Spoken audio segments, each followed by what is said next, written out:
Em algum momento da sua vida, você deve ter ouvido falar do DNA, essa estrutura estranha e ao mesmo tempo espetacular, que tem uma forma de dupla hélice. Mas o que afinal é o DNA? O DNA, que significa ácido desoxirribonucleico, que é um trava-língua para muitos, é responsável por armazenar a informação genética de todos os organismos vivos. Isso mesmo.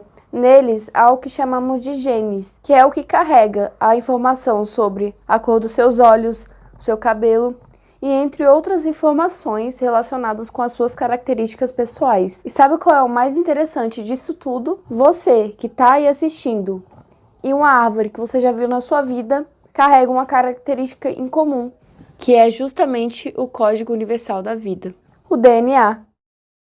Bom, aqui do meu lado você está vendo a forma de uma célula animal, que é um pouco diferente da célula vegetal, ou seja, da célula que a gente costuma ver nas plantas. No seu corpo, você tem trilhões dessas células que trabalham o tempo inteiro. Essa região que vocês estão vendo aí na tela agora é a região chamada núcleo. Agora eu deixei aqui mais ampliado, para vocês verem melhor a célula.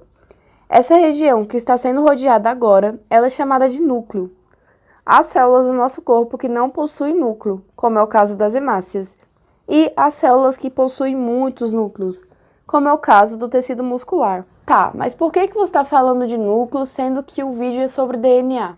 Justamente porque o nosso DNA é encontrado numa região dentro do núcleo que se chama nucleoplasma. Nessa região, nós temos a cromatina associada com proteínas. Quando essa cromatina está condensada, a gente chama de cromossomo. Eu acho que em algum momento da sua vida você deve ter ouvido falar nesse nome. Esse número de cromossomo pode variar de espécie para espécie. Em nós humanos, por exemplo, a gente tem 46 cromossomos nas células somáticas e a metade disso nas nossas células reprodutoras. Nas moscas das frutas, por exemplo, que você já deve ter visto, eles têm 8 cromossomos nas células somáticas, que são as células normais, e 4 nas células sexuais. Voltando ao que a gente estava falando, não pense que existe DNA somente no núcleo da célula. Nós também temos DNA nessa região que está sendo circulada aí na imagem, e essa região se chama mitocôndria. No caso de células vegetais e de alguns organismos que fazem fotossíntese,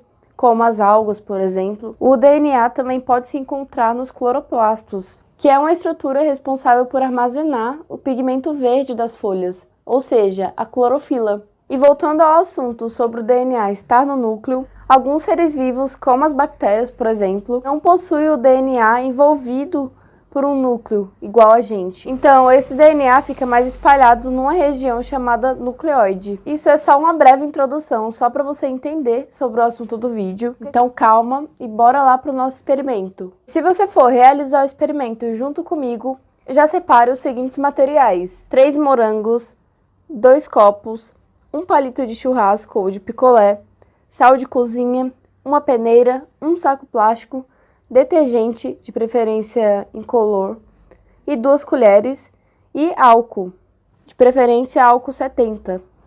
Vamos começar selecionando 3 morangos e tirando seus cabinhos verdes. Agora, vamos colocar os morangos dentro de um saco plástico e pressionar com os dedos até formar uma pasta. Só passar os morangos macerados para um copo. Em outro copo, vamos misturar 150 ml de água quente, uma colher de sopa de detergente e uma colher de chá de sal de cozinha. Vamos mexer bem, porém devagar, para não fazer espuma. Depois, vamos colocar 50 ml da mistura de água, sal e detergente sobre o macerado de morango e misturar levemente com a colher.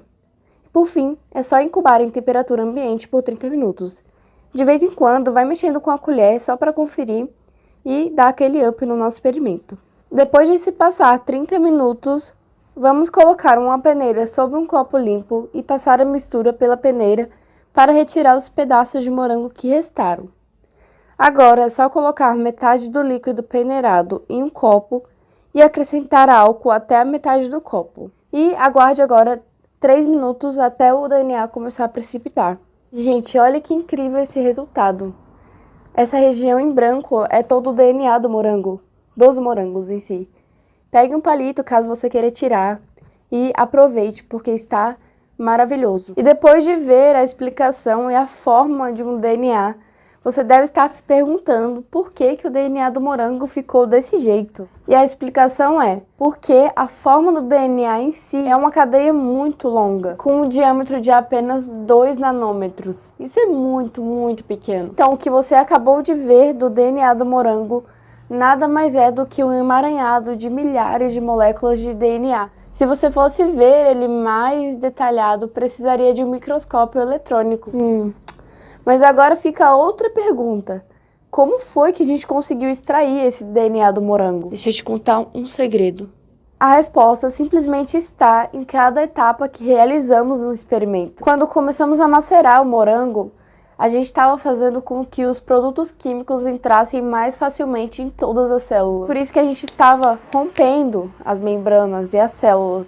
E aqui nessa imagem, novamente, você está vendo a imagem de uma célula. Como vocês podem ver, ela tem uma membrana ao redor. Ao usar o detergente, a gente conseguiu fazer com que a membrana ficasse um pouco mais solúvel e a gente conseguisse extrair junto com as proteínas. Como você viu também, nós colocamos sal e por último, a última etapa, a gente colocou álcool. Isso fez com que o DNA que estava em todo o copo precipitasse, ou seja, ele ficou concentrado em uma única região, como vocês viram ali no vídeo. E esse, no geral, foi o nosso vídeo sobre extração de DNA.